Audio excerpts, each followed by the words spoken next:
inside you. Some doors aren't meant to be opened because once they are, they remember your soul forever. When you forget the ghosts of your past, they don't forget you. Ridgeway House has awakened again, and now it wants you back forever. Titled The Shadows of Ridgeway House Part 1, The Invitation. Emily Parker had never heard of Ridgeway House until the night she received the email. Subject, come back to Ridgeway. We remember you. No sender, no reply option, but it was chillingly specific. You left something behind, Emily. We've been waiting. The email included one blurry photo of farmhouse under moonlight, fog curled around the porch, and a dark figure in the upstairs window. Emily's hands trembled. Hadn't told anyone about the summer of 2012 when she, her brother Luke, and their friends had broken into an old farmhouse deep in rural Kentucky. That night had ended in screaming, and they'd all promised never to talk about what they saw. Now, 10 years later, the Ridgeway House was back in her life. Emily called Luke. His voice cracked when she mentioned the email. You got it too, didn't you? He whispered. It's starting again.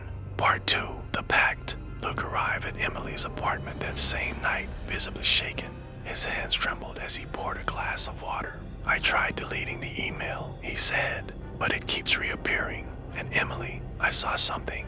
He pulled up his phone and showed her a photo. A shadowy figure standing at the foot of his bed, bare feet. Long dress, no face. Emily's skin went cold. The same woman from Ridgeway. They made a pact. One last visit to Ridgeway. Burn what was left. End the haunting.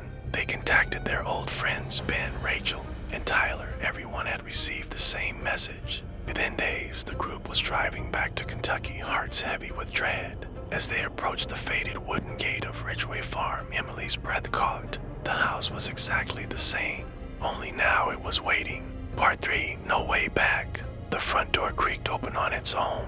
Rachel, always skeptical, chuckled nervously. Guess they knew we were coming. As the group stepped inside, the air changed, cold, heavy, thick with mildew and something older. Every step on the wooden floor groaned like a warning. They found the attic hatch still open, just like 10 years ago.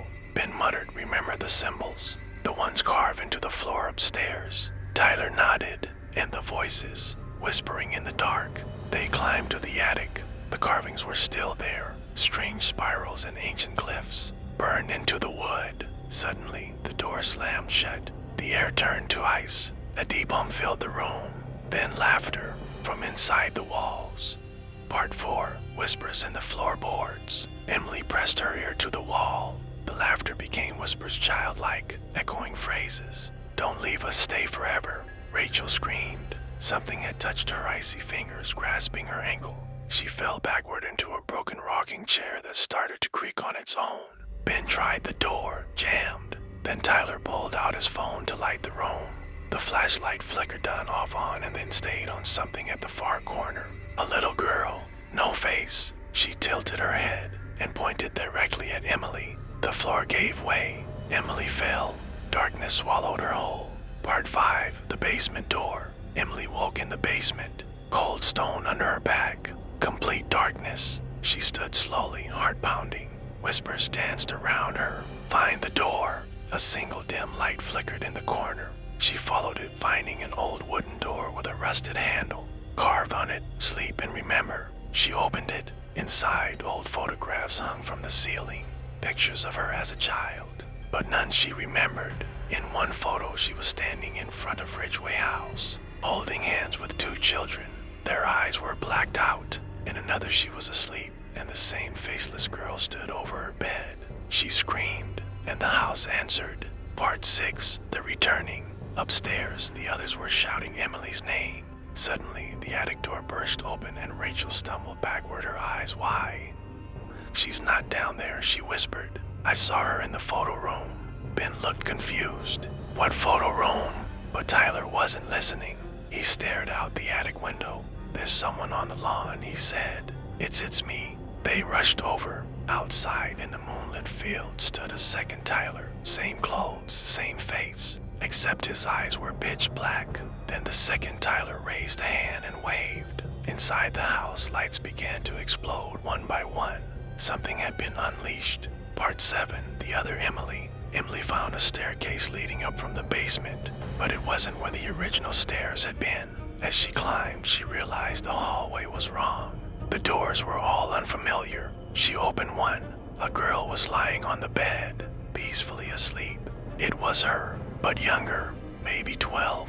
Emily stepped back in horror. This version of her slowly sat up, eyes wide open. "You left us here," the younger Emily whispered. Suddenly, her face twisted, her mouth opened far too wide, and she began screaming with a voice, like hundreds overlapping. Emily ran. Behind her, doors slammed shut one after another. The house was alive, ... and it remembered. Rachel's room. Rachel wandered into a nursery. Toys lay scattered on the floor, but they were covered in ash. Mobile above the crib spun slowly, creaking in the silence. Then music. A lullaby began to play from a broken music box on the shelf. Rachel tried to leave, but the door had vanished. The room pulsed, breathing like a living heart. The crib creaked. Rachel leaned in. Inside the crib was a doll. Its face looked exactly like hers. Suddenly, the doll sat up. "You shouldn't have come back." Rachel screamed and turned to run, but the nursery had turned into a tunnel leading deeper into darkness. Part 9. Ben's Burden. Ben was alone in the living room. He heard footsteps above then behind him. A mirror reflected the couch, the fireplace, and something crawling on the ceiling. A black silhouette twitching. He turned, but nothing was there. Then a voice from the mirror. "You told them it wasn't real, but we were." Ben had always denied what happened at Ridgeway 10 years ago. Told the others it was just group hysteria. Now the truth stared back at him. In the mirror, Ben saw a noose hanging behind him, and himself standing under it, smiling. But in reality, he was frozen, and the ceiling cracked open above him. Part 10. They never left. The friends found each other again, shaken and bruised. But something had changed. Rachel wouldn't speak. Tyler's reflection moved without him. Ben's shadow twitched in the wrong direction. Emily stood in the middle of the room and whispered, "It's not just a haunting.